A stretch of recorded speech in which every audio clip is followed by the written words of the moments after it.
Mike Denness, वो match referee जिसके फैसलों के चलते भारत की संसद में हंगामा मच गया।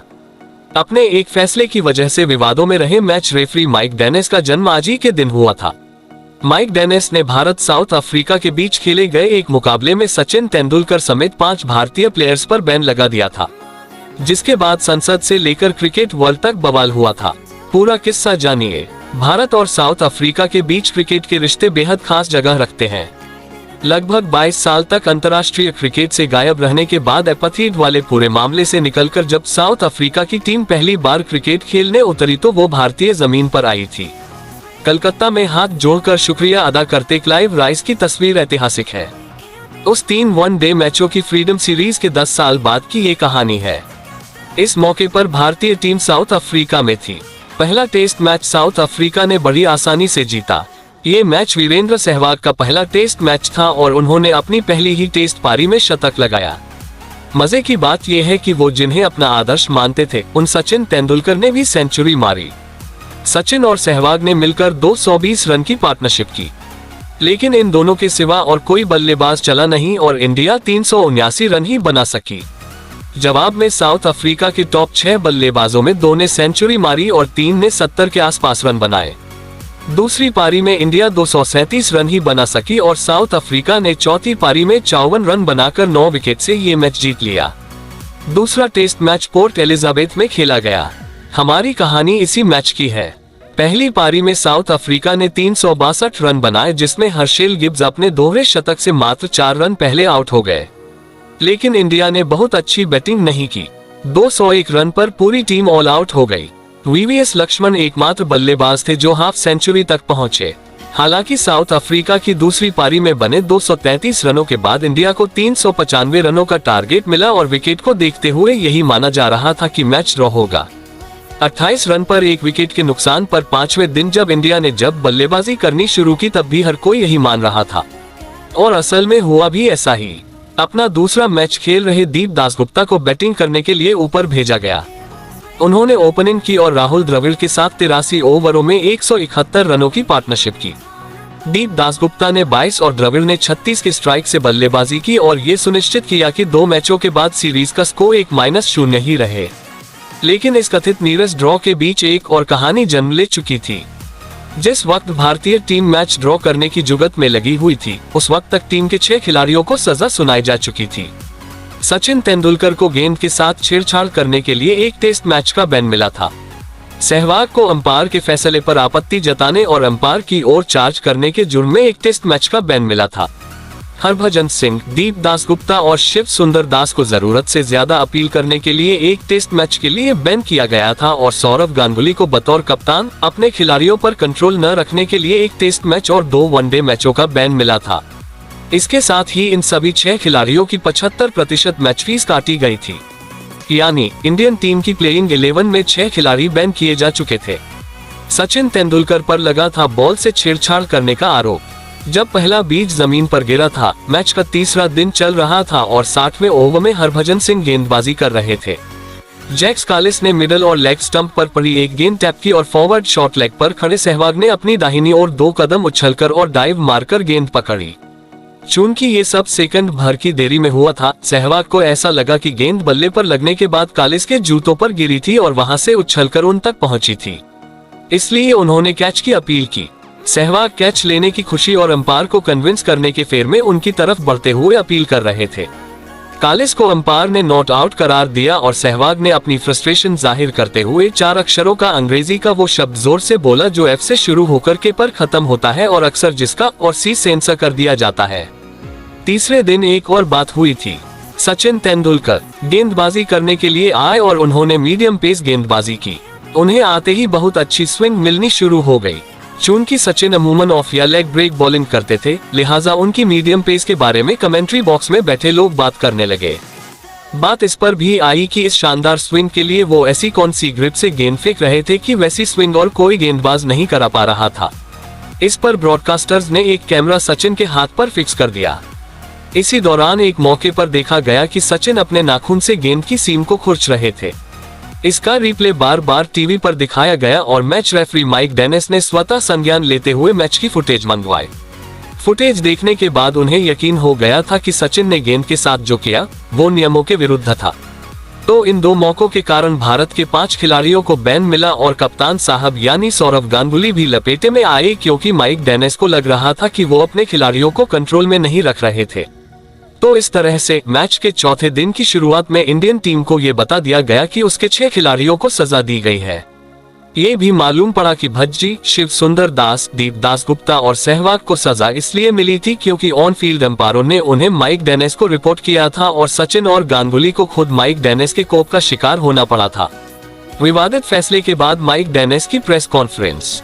सजा की ये जानकारी भारतीय लीडरशिप को दी गई थी और सार्वजनिक रूप से इसकी कोई जानकारी नहीं दी गई, लेकिन भारतीय खेमे में खलबली मची हुई थी और इंडियन प्लेयर्स बेहद नाराज थे। चौथे दिन की दोपहर तक उन्होंने ये जानकारी प्रेस को लीक कर दी और यहाँ से भारतीय मीडिया में बवाल मच गया। नस्लभेद के आरोप लगने लगे और सड़कों पर माइक डेनिस के पुतले जलाए जाने लगे। भारतीय टीवी का केबल टीवी युग अभी नया था और मिडिल क्लास घरों में, छोटे शहरों में उसने सिंधमारी करनी बस शुरू ही की थी। सिर्फ न्यूज परोसने वाले चैनल साउथ अफ्रीका की इस खबर को ले उड़े और ओवरटाइम करने लगे। उधर मैदान पर 5वें दिन संशय की स्थिति बनी हुई थी। खेल कुछ देर से शुरू हुआ क्योंकि भारतीय टीम ने मैच रेफरी के फैसले पर ऐतराज जताते हुए मैदान पर न उतरने का मन बना लिया था, लेकिन अंत में ऐसा हुआ नहीं और 5वें दिन का खेल आगे बढ़ा और मैच ड्रॉ हुआ। भारतीय खेमे में गुस्सा भरा हुआ था। 5वें दिन का खेल खत्म होने के बाद एक प्रेस हुई। मुद्दा यही था, भारतीय खिलाड़ियों की सजा। ये प्रेस इसलिए हो रही थी क्योंकि साउथ अफ्रीकी क्रिकेट बोर्ड को ऐसा लगने लगा था कि माइक डेनिस के इन अचंभित कर देने वाले फैसलों के बाद भारतीय टीम सीरीज आगे ही न बढ़ाए और घर चली जाए। इसलिए साउथ अफ्रीका के क्रिकेट बोर्ड के सीईओ जेरल्ड मजोला ने ये प्रेस की और माइक डेनिस को अपने साथ ले गए। भारतीय मीडिया को सवाल उठाने का ये सबसे मुफीद मौका दिखा। प्रेस कॉन्फ्रेंस रूम खचाखच भरा हुआ था। लोग माइक डेनिस से उनका पक्ष जानना चाहते थे, लेकिन डेनिस ने सवालों का जवाब देने से साफ इनकार कर दिया। उन्होंने कहा कि आईसीसी ने उन्हें अपने फैसलों के बारे में किसी भी तरह की सफाई देने से मना किया था। बेहद सीनियर और जाने माने खेल पत्रकार देबाशीष दत्ता ने एक किनारे खड़े होकर बेहद कड़े शब्दों में कहा कि माइक डेनिस अगर जवाब नहीं देना चाहते हैं तो न दे, लेकिन वो सभी जिम्मेदार लोगों को ये जरूर बता दे कि ये फैसले न्यायपूर्ण नहीं थे और ये एक साजिश के तहत किया जा रहा था। रवि शास्त्री उन दिनों ESPN के पैनल में थे, प्रेस में वो भी थे। उन्होंने माइक पकड़ा और कहा, मेरा सवाल ये है कि अगर माइक डेनिस जवाब नहीं देंगे तो वो यहाँ कर क्या रहे हैं? हम सभी को मालूम है कि वो कैसे दिखते हैं। माइक डेनिस का मुंह लाल हो चुका था, लेकिन आईसीसी के आदेशों ने उन्हें भी बांध रखा था। प्रेस खत्म हुई और किसी को कैसा भी जवाब नहीं मिला। यहाँ से मामला गरमाया क्योंकि ये तय हो चला था कि खिलाड़ियों को मिली सजा वापस नहीं ली जाने वाली थी और माइक डेनिस या आईसीसी किसी भी तरह की सफाई नहीं देने वाले थे। उधर भारतीय टीम के सर पर बीसीसीआई ये कहें कि जगमोहन डालमिया हाथ रख चुके थे। टीम को आश्वस्त किया जा चुका था कि उनके साथ न्याय होगा।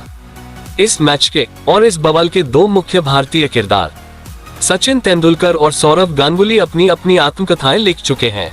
दोनों ने अपनी किताब में इस घटना का जिक्र किया है। सौरव गांगुली ने इस घटना को मात्र एक पैराग्राफ लायक समझा, वहीं सचिन ने इस पर 2.5 पन्ने खर्चे। सचिन का ऐसा करना बनता भी है क्योंकि उन पर सबसे गंभीर आरोप लगे थे, बॉल के साथ छेड़छाड़ के आरोप। सचिन ने अपनी आत्मकथा में बताया कि जब माइक डेनिस ने उन्हें बुलाया और बताया कि उन्हें बॉल से छेड़छाड़ के आरोप में बैन किया जाएगा तो सचिन ने ये आरोप मानने से इनकार कर दिया। सचिन ने माइक डेनिस से कहा कि ये सच है कि मैंने गेंद को अपनी उंगली से खुरचा था, लेकिन मैं गेंद पर लगी घास को हटा रहा था। सचिन ने कहा कि उनकी गलती बस इतनी थी कि उन्होंने नियम संख्या 42.3 का उल्लंघन किया था, जो ये कहता है कि खिलाड़ी को गेंद की सफाई अंपायरों की मौजूदगी में करनी होती है। सचिन ने कहा कि मैच की इंटेंसिटी में वो अंपायरों को दिखाना भूल गए और अपने रनअप पर ही गेंद की सफाई कर दी। माइक डेनिस ने सचिन की इस सफाई को सचिन का कबूलनामा समझा और उनकी सजा मुकर्रर कर दी। इस पर सचिन ने फिर कहा कि माइक डेनिस को मैदान पर मौजूद अंपायरों से बात करनी चाहिए क्योंकि गेंद से छेड़छाड़ को वो सबसे पहले पकड़ सकते हैं, क्योंकि अंपायर हर 3-4 ओवरों पर गेंद की कंडीशन चेक करते रहते हैं। सचिन का सवाल ये था कि अगर मैदान पर अंपायर को गेंद की कंडीशन से कोई समस्या नहीं हुई और उन्होंने सचिन को रिपोर्ट नहीं किया तो मैदान के बाहर बैठे माइक डेनिस को कैसे बॉल से छेड़छाड़ का केस समझ में आ गया। लेकिन माइक डेनिस ने कहा कि उन्हें अंपायरों से बात करने की कोई जरूरत नहीं और वो वीडियो फुटेज को ही सबूत मानेंगे। माइक डेनिस ने करियर में खेले थे 28 टेस्ट मैच। सचिन ने अपनी किताब में लिखा कि किसी भी अंपायर ने मेरे खिलाफ शिकायत नहीं की थी और खेल में बेईमानी करने का ये आरोप मुझे बेहद अपमानजनक मालूम दे रहा था। मैं इसे ऐसे ही नहीं जाने देने वाला था। मैंने माइक डेनिस को साफ शब्दों में बताया कि मैं इसकी शिकायत बीसीसीआई में करूंगा और चुप नहीं बैठूंगा। सचिन ने आगे ये भी बताया कि तमाम बातें सुनने के बाद बीसीसीआई ने आईसीसी से कहा कि भारतीय टीम माइक डेनिस में अपना विश्वास खो चुकी थी। टीम मन बना चुकी थी कि अगर जरूरत पड़ी तो वो टूर बीच में ही छोड़ देंगे, लेकिन बेईमान होने का लेबल उन्हें बर्दाश्त नहीं था। बीसीसीआई को माइक डेनिस को हटाने की मांग आईसीसी ने खारिज कर दी। आईसीसी पूरी तरह से माइक डेनिस के फैसलों के साथ खड़ी थी। इस पर भारतीय बोर्ड ने कहा कि वो तीसरा मैच खेलेंगे ही नहीं और टीम को वापस बुला लेंगे। आईसीसी ने फिर से दोहराया कि वो किसी भी दबाव में आकर मैच रेफरी को नहीं बदलेंगे, क्योंकि ये सभी क्रिकेटिंग नेशंस के सामने एक गलत उदाहरण पेश करेगा। इधर बीसीसीआई और आईसीसी के बीच मामले को उलझता देख साउथ अफ्रीका के क्रिकेट बोर्ड में भी खलबली मची हुई थी।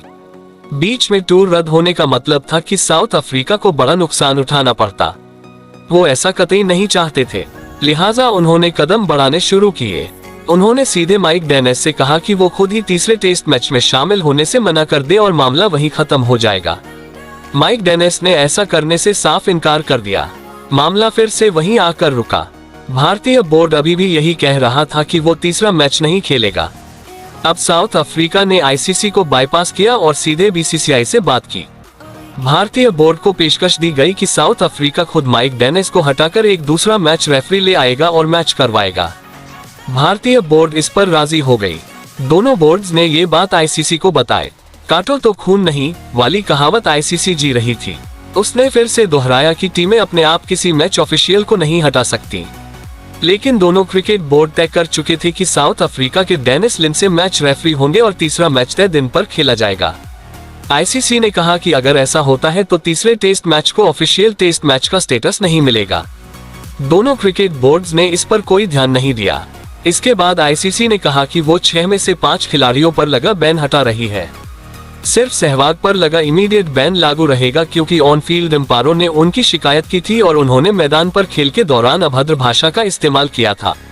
भारतीय क्रिकेट बोर्ड ने आईसीसी का ये फैसला तो स्वीकार कर लिया, लेकिन वो इस बात पर टिका रहा कि तीसरा मैच बगैर माइक डेनिस के ही खेला जाएगा।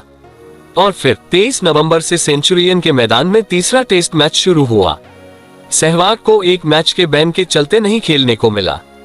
माइक डेनिस को हटाकर डेनिस लिंडसे को रेफरी की कुर्सी पर बैठाया गया और इसके चलते आईसीसी ने इस तीसरे टेस्ट को ऑफिशियल टेस्ट का दर्जा नहीं दिया।